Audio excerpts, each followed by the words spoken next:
नमस्कार भारतवासियों। जय श्रीमन नारायण नारायण सभी को।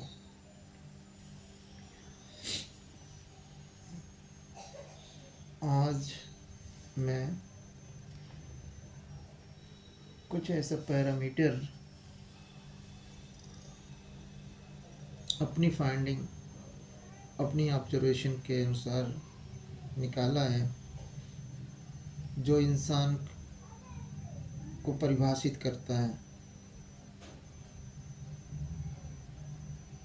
और इसमें से जो 16-17 पॉइंट हैं, जिसमें से ऑलरेडी मैं पहले से ही इसको अपने जीवन में अनुसरण और उसी के अनुसार कार्य करते हुए आगे बढ़ रहा हूँ।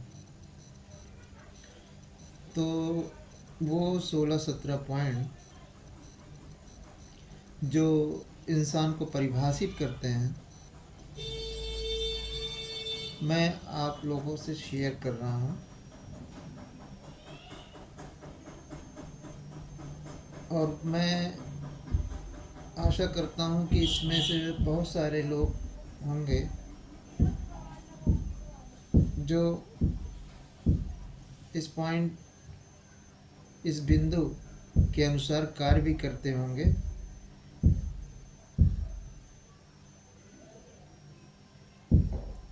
और करते आ रहे हैं।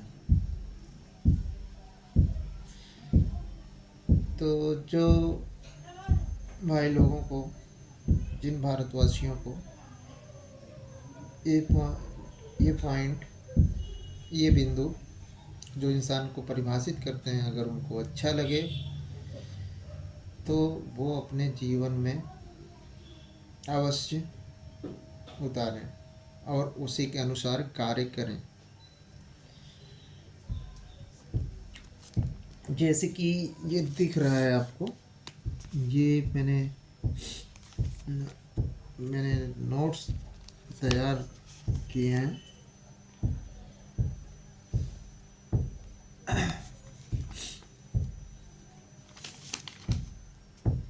तो मैं चाहता हूँ कि इस पॉइंट का मैं आप लोगों के सामने वर्णन करूँ और आप इसको समझें और ज़्यादा से ज़्यादा पॉइंट, ज़्यादा से ज़्यादा बिंदु आप अपने जीवन में उतारें।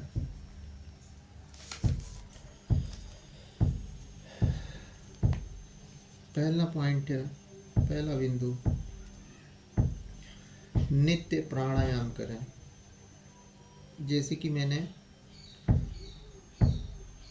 बताया है कि आज कल की रोज़मर्रा की ज़िंदगी में इंसान केवल कंपनियों के लिए ही काम करता जा रहा है, कारपोरेट लोगों के लिए काम करता जा रहा है, अपने लिए तो कुछ कर नहीं रहा है। तो मैंने पार्ट 1 पार्ट 2 प्राणायाम की 2 वीडियो शेयर की है, जिसमें 5 प्राणायाम मुख्यतः हैं जो 20 से 25 मिनट आप डेली देके अपने जीवन को बहुत सुगम और सरलता से जीने के लिए मार्गदर्शन करेगा। और उसका प्रयोग करके मैंने, उस प्राणायाम का प्रयोग करके मैंने खुद अपने जीवन में बहुत सारे फ़ायदे देखे हैं। जब आप करिएगा तो आपको खुद उस फायदे को देखेंगे। पहला बिंदु हो गया नित्य प्राणायाम करें। दूसरा बिंदु है शिक्षा व्यवस्था में बदलाव। शिक्षा शब्द अपने में इतना बड़ा है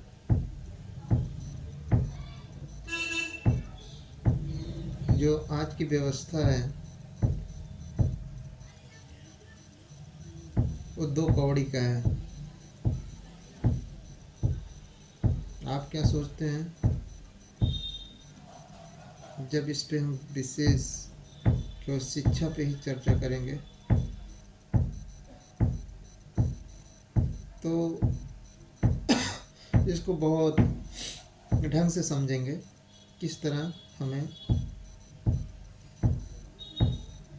हमारे असली जीवन को किस तरह से बेकार किया जा रहा है। आजकल की जो शिक्षा है इसी तरह की है। तो शिक्षा व्यवस्था में परिवर्तन या बदलाव लाना बहुत ही ज़रूरी है। पहले समस्या को समझा जाए, तो समस्या मिल जाएगी तो समस्या में ही समाधान होता है, तो वो बदलाव भी आपको नज़र आने लगेगा। पहले समस्या पे हम बात करेंगे आगे की वीडियो में। ये बहुत बड़ा विषय है शिक्षा का। जो आजकल शिक्षा चल रहा है वो दो कौड़ी का है।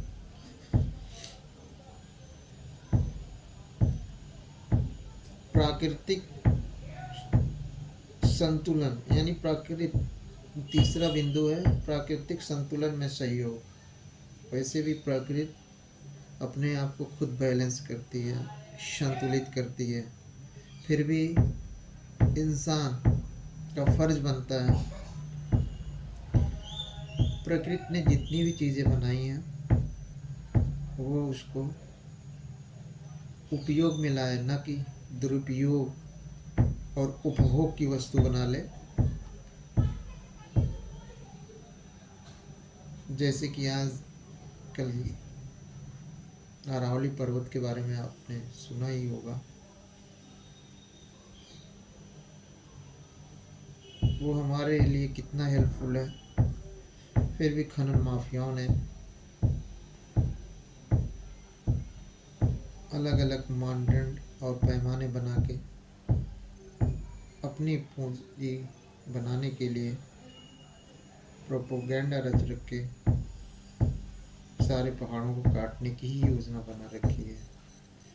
लेकिन इस बात की भी मुझे खुशी है और आप लोग भी खुश होंगे कि वहाँ के लोगों ने प्रोटेस्ट करके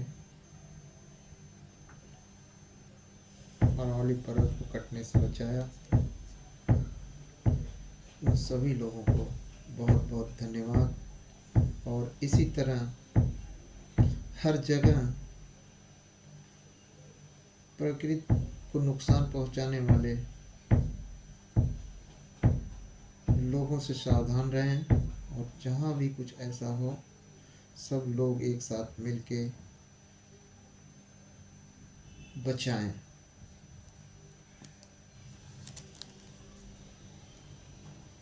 चौथा जो बिंदु है, एक इंसान दूसरे इंसान के दुख को अपना समझे और किसी दूसरे इंसान या प्रकृति की कोई भी जीव को कष्ट ना पहुंचाए, यानी कि हिंसा ना करे।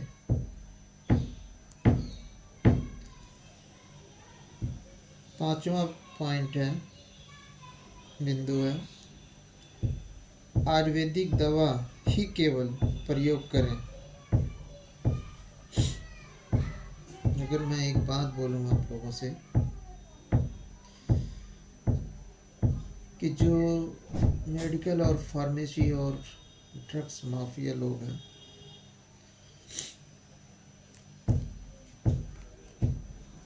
तो इन्होंने हमारी आयुर्वेदिक जो हर्ब से बनने वाली दवाओं को किस तरह से वो नष्ट करते जा रहे हैं। हम उनको बचा भी नहीं पा रहे हैं। रीज़न बीइंग कि हमें पता ही नहीं कि कौन सी चीज़ किस आयुर्वेद में कौन सी पत्ती, कौन सी घास, कौन सी झाड़ किस दवा के काम आती थी।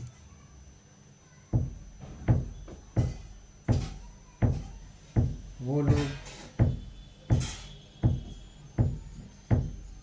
जो आयुर्वेद को ख़त्म करना चाहते हैं,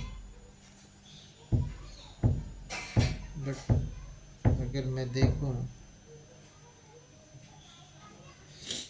कि आयुर्वेदिक दवा जो बीमारी को उसके जड़ पर काम करती है। बाकी एलोपैथ अंग्रेजी दवा की बात करें तो वो रोग को ख़त्म नहीं करता, वो रोग को दबा देता है।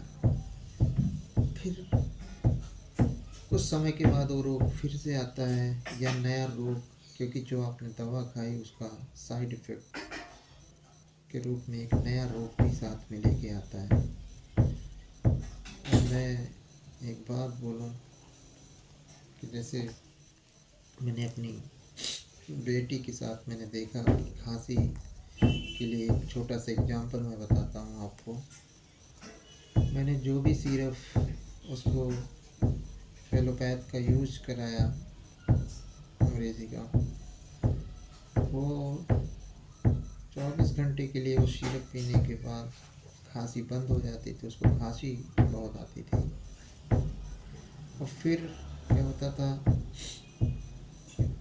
एक हफ्ते तक वो सिरप का डोज 2 टाइम पर डे देने से खांसी आराम रहती थी। और उसके बाद फिर इस तरह की प्रक्रिया पूरे 4-5 महीने तक चलता रहा। मैंने काढ़ा डिफरेंट डिफरेंट तरीके का काढ़ा भी बना के दिया, बट सही। फिर बीच में मैं एलोपैथ दे देता था। तो मैं किसी वैद्य से जाके संपर्क किया। जब उनसे बात हुई तो मुझे पता चला, उन्होंने बताया कि आप जो अंग्रेज़ी दवा कफ सिरप लेते हैं वो क्या करता है, कफ को जमा देता है। तो उन्होंने मुझे एक आयुर्वेदिक दवा तुलसी कफ सिरप और साथ में बाम का सुझाव दिया, और उस दवा को लेके मैं आया, बाम को मालिश किया और कफ को देता रहा। मेरी बेटी का एक ही हफ्ते के अंदर खांसी परमानेंट के लिए ख़त्म हो गई। तो ये केवल एक छोटी सी बीमारी का मैंने उदाहरण दिया कि जो भी अंग्रेज़ी दवा होती है उसके साइड इफ़ेक्ट प्लस जो रोग के लिए आप दवा खाते हैं वो जड़ से नहीं ख़त्म करता, यानी एक नई समस्या लेके आता है, तो उससे दूरी बनाएं।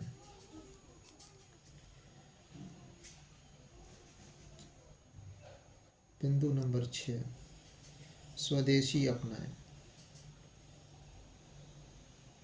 चीज़ कोई भी हो, कोशिश करिए अपने जीवन में स्वदेशी वस्तुओं का ही इस्तेमाल करें। 7वां पॉइंट, हर इंसान को अपने मूल अधिकार की समझ अच्छे से होनी चाहिए। हम पूरी क्लास डिग्री तक लेके चले जाते हैं।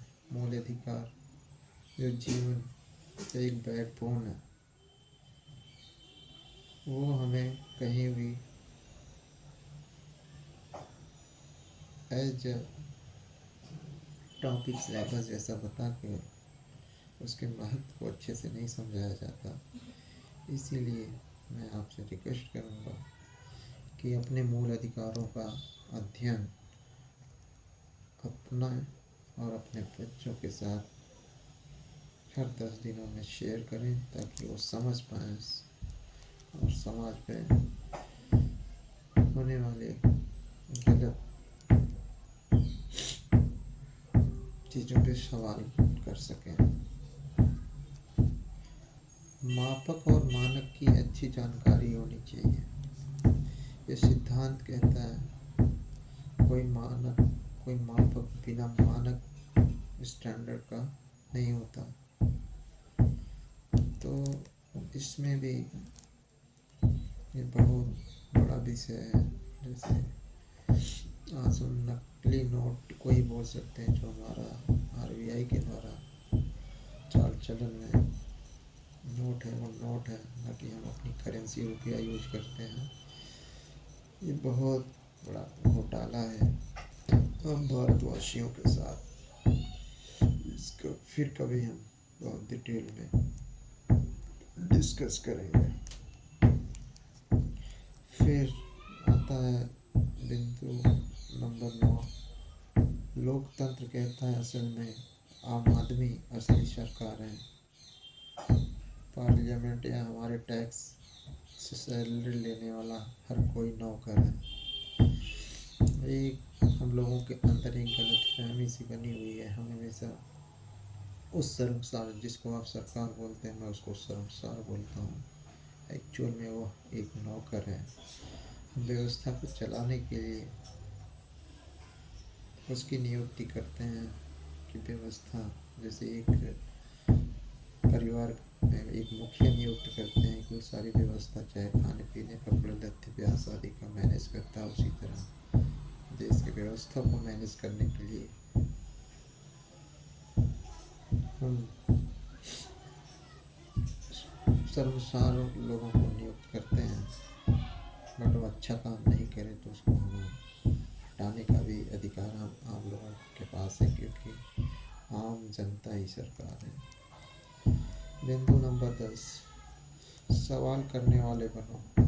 जैसे कि शिक्षा व्यवस्था से, प्रकृति पर फैसला लेने वाले सिस्टम से, स्वास्थ्य विभाग सिस्टम से, पॉलिटिशियन से या टैक्स से, सैलरी लेने वाले हर एक नौकर से या सिस्टम करने वालों से, और हर एक गलत के खिलाफ सवाल तब तक पूछते रहिए जब तक आपको जवाब या परिणाम नहीं निकल के आ जाता है।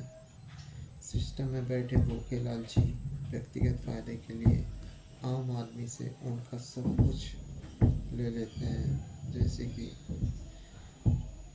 समय, उनकी सांसें। और आप सवाल न पूछने या पूछने की, ये सब आपके सवाल न पूछने की वजह से है। इसीलिए बिंदु नंबर 10 ये दर्शाता है कि हमें कहीं पर भी हो सवाल पूछना चाहिए। सवाल पूछने वाला बनो, तो जाके आपको अगला आदमी सही या गलत या कोई योजना आपकी सरकार के द्वारा लाई गई है वो कितना सही है कितना गलत है, तब जाके आपको अच्छे से पता चल पाएगा। इसलिए सवाल करने वाला बनो। बिंदु नंबर 11। स्क्रीन या मल्टीमीडिया चैनल, मोबाइल, लैपटॉप आदि से आज से लिमिट लाइन बना लें। हमारी डिसीजन मेकिंग, थॉट प्रोसेस को जो नष्ट करने का सबसे बड़ा रोल स्क्रीन है, मल्टीमीडिया है, मोबाइल की स्क्रीन है, लैपटॉप स्क्रीन है, टीवी है, ये सब है। तो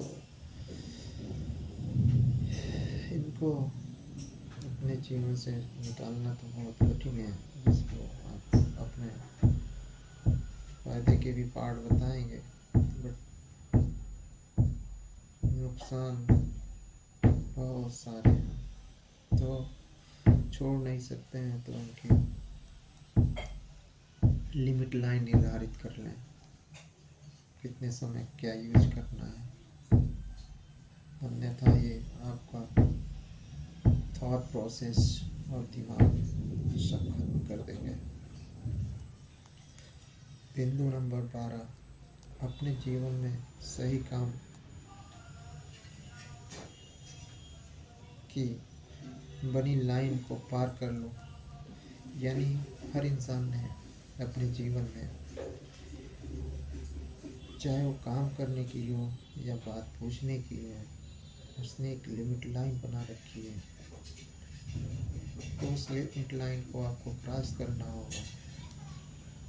और चाहे अध्यापक हो, चाहे पॉलिटिशियन हो, चाहे मेडिकल का डॉक्टर हो, चाहे तो प्रिंसिपल हो, चाहे विधायक हो, सांसद हो, चीफ मिनिस्टर हो, प्राइम मिनिस्टर हो,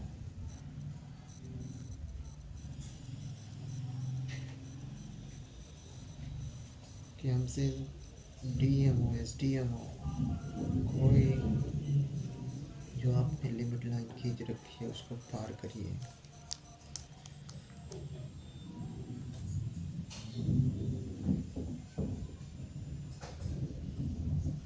बिंदु नंबर 13, जिंदगी उपयोग की वस्तुओं से जिए, न कि उपभोग की चाह में।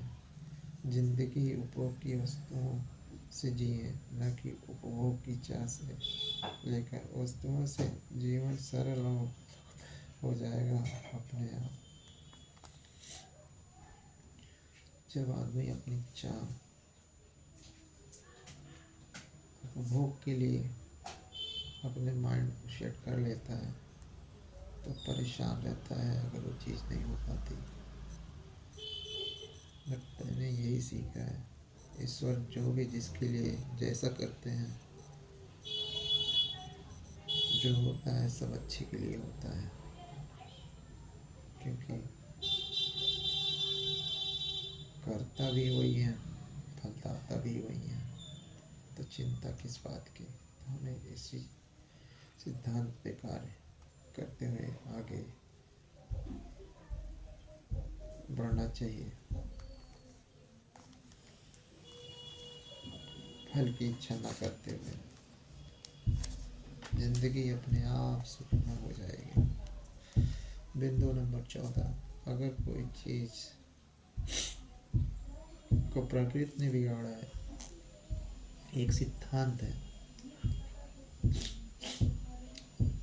अगर कोई नुकसान प्रकृति के द्वारा हुआ है तो प्रकृति उसको खुद मैनेज और ठीक करती है। लेकिन अगर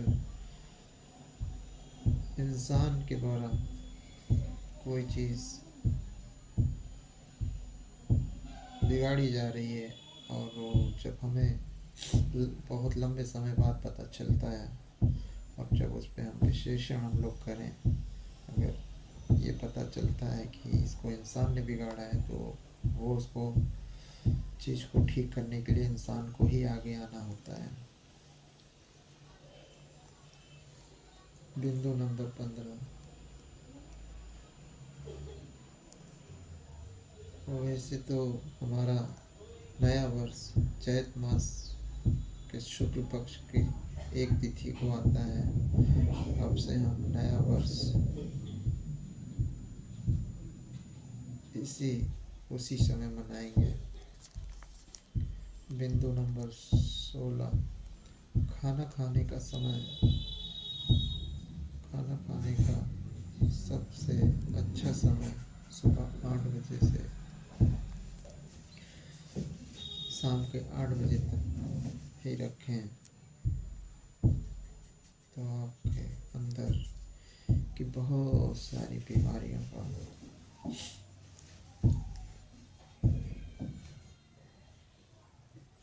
उत्पत्ति कभी नहीं होगी।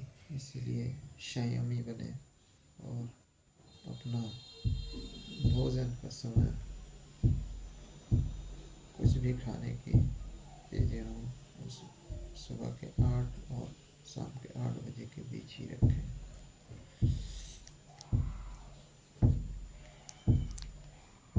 पॉइंट नंबर 17, सामाजिक कार्य को संपन्न करने या सहयोग के लिए अपने हर महीने की कमाई का 1% जरूर दें। जहाँ लगे आपको यहाँ देने से अनगिनत लोगों के लिए कल्याणकारी होता है। अगर मैं अपनी बात करूं, मैंने 6-7 सालों में अंग्रेजी दवा का कोई इस्तेमाल नहीं किया है, न मुझे कोई समस्या हुई है। अपने जीवन में मैंने 4 चीज़ें और भी अपना रखी हैं। पहला है गरम या नॉर्मल पानी पिए, पानी को सिप सिप कर पिए।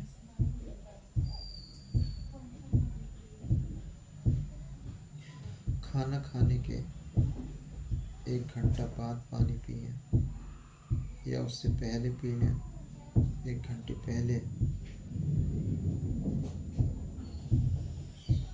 सुबह उठते ही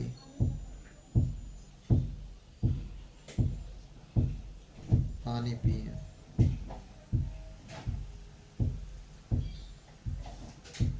ये मैंने अपने जीवन में इन नियमों का पालन कर रहा हूँ, जिसका प्रभाव बहुत अच्छे से मैं देख रहा हूँ। और आपको भी अपने जीवन में इन चीज़ों को उतारना चाहिए। तो इंसान की परिभाषा में ये 17 बिंदु मैंने आप लोगों के सामने बताया, और आप भी अपने जीवन का हिस्सा बनाएं। बहुत बहुत धन्यवाद सभी को।